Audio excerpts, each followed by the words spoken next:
ظاہر ہے اتنی بڑی بدنامی لگ گئی ان پر, ملک میں وہ بدنام ہو گئے. جو تحریک چلائی ہوئی تھی انہوں نے اس بل کے خلاف, نواز شریف کے خلاف, وہ انہوں نے وہیں پہ روک دی اور اپنی جو عہدہ ہے اس سے مستعفی ہو کے گھر میں بیٹھ گئے. یہ سٹوری ہندوستانی اخبارات سمیت پوری دنیا میں چھپی. تاہم میڈم طاہرہ نے کچھ عرصے بعد تمام الزامات سے انکار کر لیا اور اپنے سارے الزامات واپس لے لیے اور کہا کہ سمیع الحق سے ان کا کوئی تعلق نہیں. لیکن اس وقت بہت زیادہ دیر ہو چکی تھی. سمیع الحق کا دباؤ تو ختم ہو گیا, لیکن اس سے بھی بڑا ایک دوسرا دباؤ وزیر اعظم کے سر پر آن گرایا. دباؤ بھی دائیں بازو کی طرف سے تھا. جو نواز شریف نے لوڈ شیڈنگ کے خاتمے کے لیے جن منصوبوں کا آغاز کیا تھا, ان میں کراچی کے پاس جب پاور اسٹیشن بہت اہم اور بڑا منصوبہ تھا. قومی خزانے میں اتنی رقم نہیں تھی کہ اتنا بڑا پاور پلانٹ لگایا جا سکے. چنانچہ یہ پروجیکٹ غیر ملکی سرمایہ کاری سے مکمل کیا جا رہا تھا, جس میں ظاہر ہے کہ نواز شریف کا ایک بہت بڑا کمیشن بھی شامل تھا. لیکن اس کے ساتھ ساتھ اس میں سود بھی شامل تھا.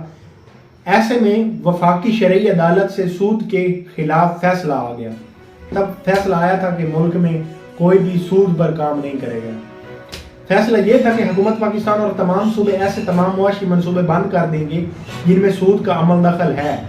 اس فیصلے پر عمل کا مطلب تھا کہ نواز شریف ایک بہت بڑی لوٹ مار کھو دیں گے, اور عمل نہ کرنے کا مطلب تھا کہ نواز شریف اپنے مذہبی اتحادی کو بیٹھیں گے. نواز شریف کے لیے چوائس بہت مشکل تھی. اب لوٹ مار کریں یا حکومت بچائیں, دو چوائسز تھی اس کے سامنے. ایسے میں ایک چھوٹا سا بینک کام آیا. وزیر اعظم نے سپریم کورٹ میں وفاقی شرعی عدالت کے فیصلے کے خلاف اپیل دائر کر دی. یہ اپیل زرعی ترقیاتی بینک کے ذریعے دائر کی گئی تھی. اب فیصلہ سپریم کورٹ نے کرنا تھا کہ وفاقی شرعی عدالت کے فیصلے پر عمل کرنا ہے یا نہیں. یعنی جو وفاقی شرعی عدالت میں بل پیش کیا گیا تھا کہ سود کا خاتمہ کیا جائے, ملک میں کہیں پہ بھی سود کا جو کاروبار ہے وہ نہیں چلے گا. اس سے نواز شریف کو نقصان ہوتا ہوا فیل ہوا, تو اس نے اسٹیٹ بینک سے ریکویسٹ کروا دی کہ یہ چیز ختم نہیں ہونی چاہیے. تو عدالت نے جو سود ختم کرنے کا فیصلہ تھا وہ پینڈنگ کر دیا, کوئی فیصلہ نہیں سنایا.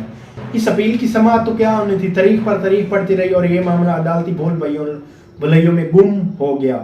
نفاذ اسلام اور سود کے خاتمے کی طرح ایک اور بڑا دباؤ بھی باقی تھا, وہ تھا معاشی تباہی کو روکنے کا دباؤ. نفاذ اسلام اور سود کے خاتمے کا کام تو نہ ہو سکا, لیکن ملک معاشی تباہی کے دہانے پر پہنچ گئے. صورتحال یہ تھی کہ سرکاری بینکس اور انڈسٹری تباہی کے دہانے پر کھڑی تھی. اربوں روپے کی کرپشن, ضرورت سے زیادہ ملازمین کی بھرتیاں پی ایم ایل این کے دور میں, ان کی لمبی چوڑی تنخواہیں اور سب سے بڑھ کر مزدور یونینز کے آئے روز ہڑتالیں, یہ وہ مسائل تھے جن کی وجہ سے سرکاری ادارے ٹھپ ہو کر رہ گئے تھے.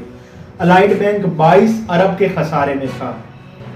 ایم سی بی کا یہ حال ہو گیا تھا کہ کئی ممالک ان سے آپریشنز بند کر رہے تھے.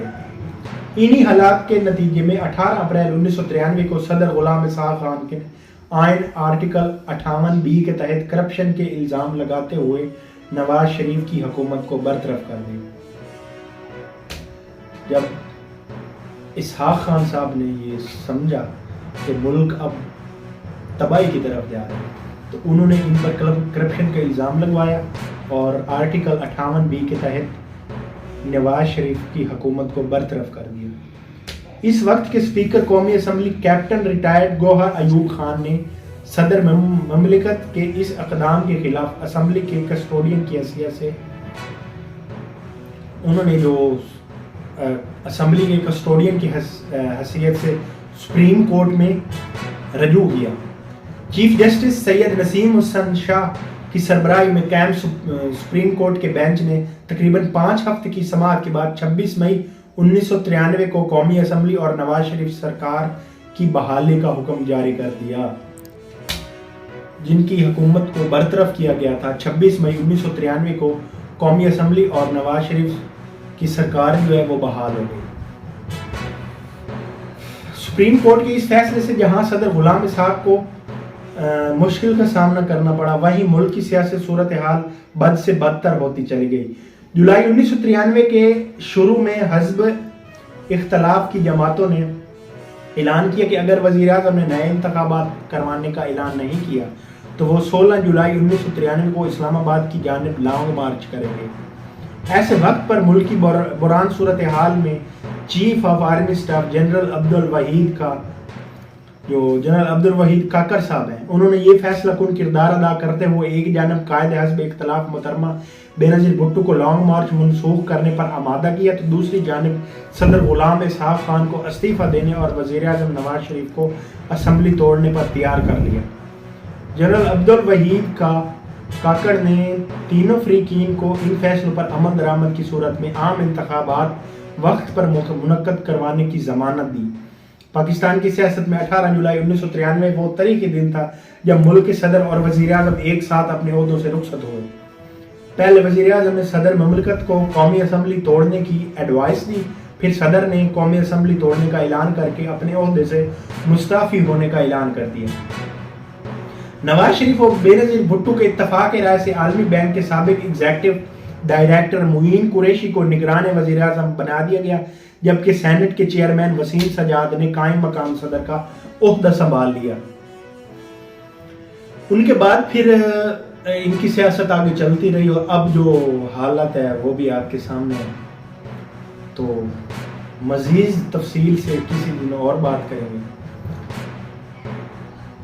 ابھی آپ چینل کو سبسکرائب کر دیجیے گا، بیل آئیکن کو دبا دیں تاکہ کوئی ویڈیو آپ سے رہ نہ جائے، انفارمیٹو اور interesting video about politics and history.